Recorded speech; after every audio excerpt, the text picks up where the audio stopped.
Hi all, this is Skate, and this monster on the screen at the moment is the Object 263, our new Tier 10 Russian tank destroyer. This is the tank I was looking forward to coming into Blitz.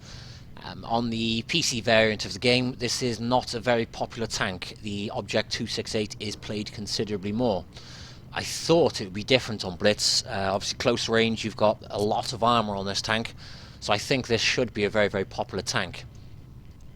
Now, as a result, when the update came out, the very first thing I did is log into the profile and go straight into battle with this tank. And I hated it. I literally despised the damn thing. I played 8 games in it, and all of which I did below 2000 damage, and I died in every one. I did really, really bad. Naturally, a tank I was looking forward to, ended up going to game. I hated it. As a result, I decided to go have a look at the other tanks. The Su-122-54 I loved from the outset. It's a monster of a tank. And the other 2 tanks as well. I really enjoyed them. So I think I've played 100 games on my profile now in the Su-100M1. And then I revisited this.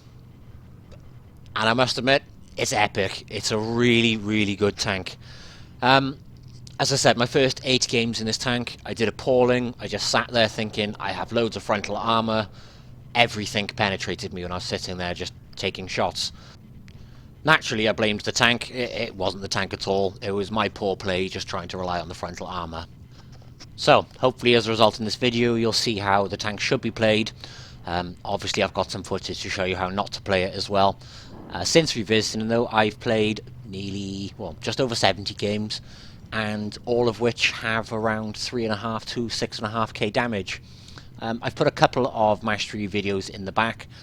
One of them is using the tank as a sniper, and one is using it as an all-out brawler. Obviously, all of which will show the different playstyles you can take up with the tank, and obviously, hopefully, you'll enjoy this tank.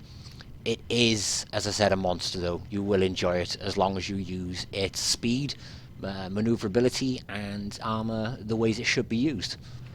Obviously, if you have no interest in taking the tank or getting the tank, I will also be showing the weak points on the tank, obviously so you know how to protect them, and obviously so you know how to take them out when you see them in game. So first thing I'm going to have a look at in the tank is obviously the consumables, provisions, etc, etc, and then I'll go into do's and don'ts and then some gameplays. Consumables is pretty run-of-the-mill for me usually. I always use adrenaline and multi-repair kit.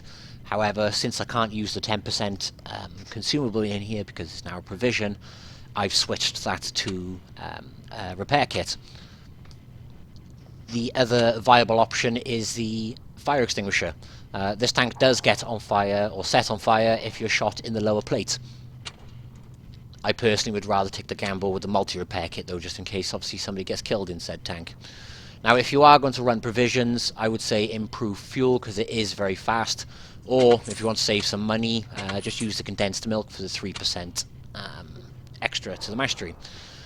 I also use the protective kit. Obviously, as I said earlier, it does get set on fire, and obviously extra combat rations are always if you are going to be running provisions. That, of all the provisions, in my opinion, is the one bare essential you should always run.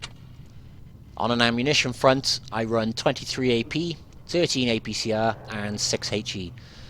The gun on this is basically a faster firing, more accurate IS-7 gun. And it also now takes the title for the highest DPM tank in the game, which it's now overtaken the Tortoise. On an equipment front, enhanced gun lane drive and rammer are the 2 essentials. Now for the third slot, I would actually say go with your playstyle. I've gone with coated optics. The other alternative is toolkit. Don't waste your time with a camo net. It's got such a small gun arc on it, you will always be moving the tracks, and you should always be moving the tracks. As a result, the camo net will effectively never come into play. So that is a waste of money if you go down that route. In fact, when I first got the kit, I put coated optics on. Playing it now, I'll put a toolkit on. It's the best option.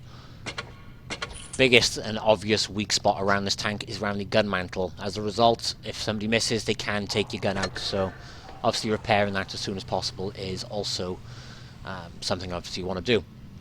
Now if we have a look at the armour on this tank in a bit more depth, this is looking at the Object 263 from the gun of an Object 263.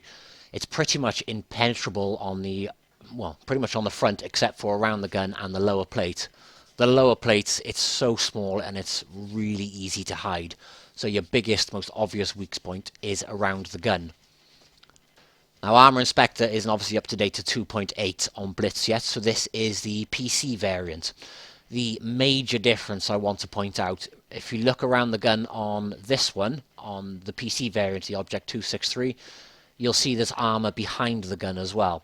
If you look at the one on Blitz, there's not.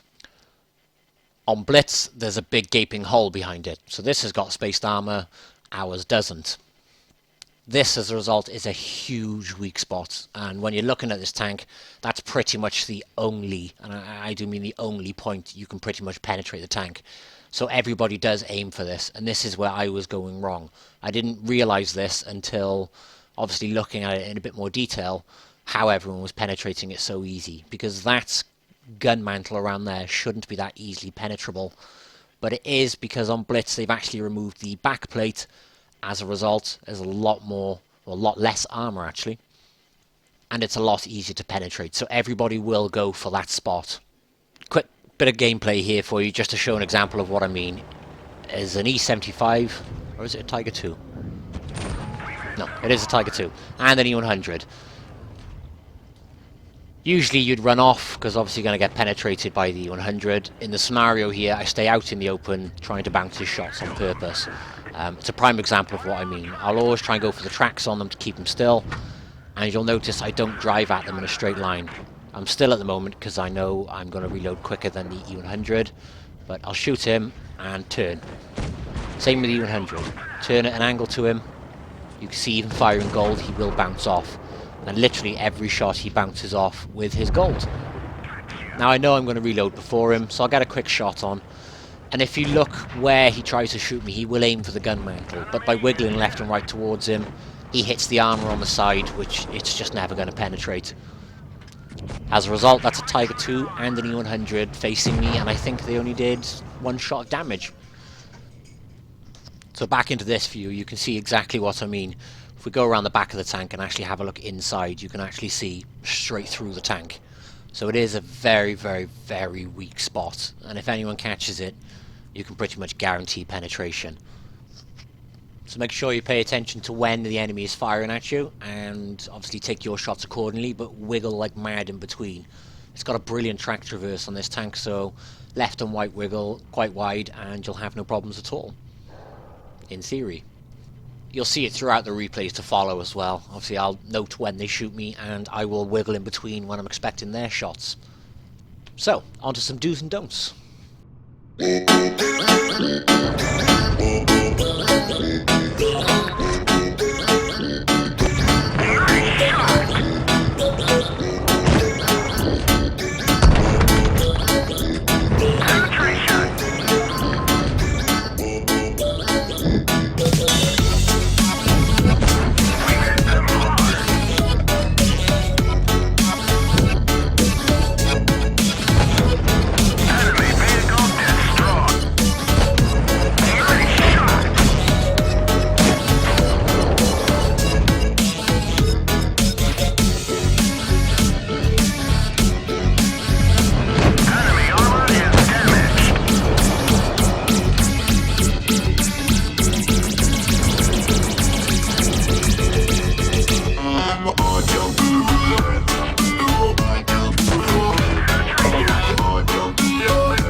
Boom!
Prepare to be astonished!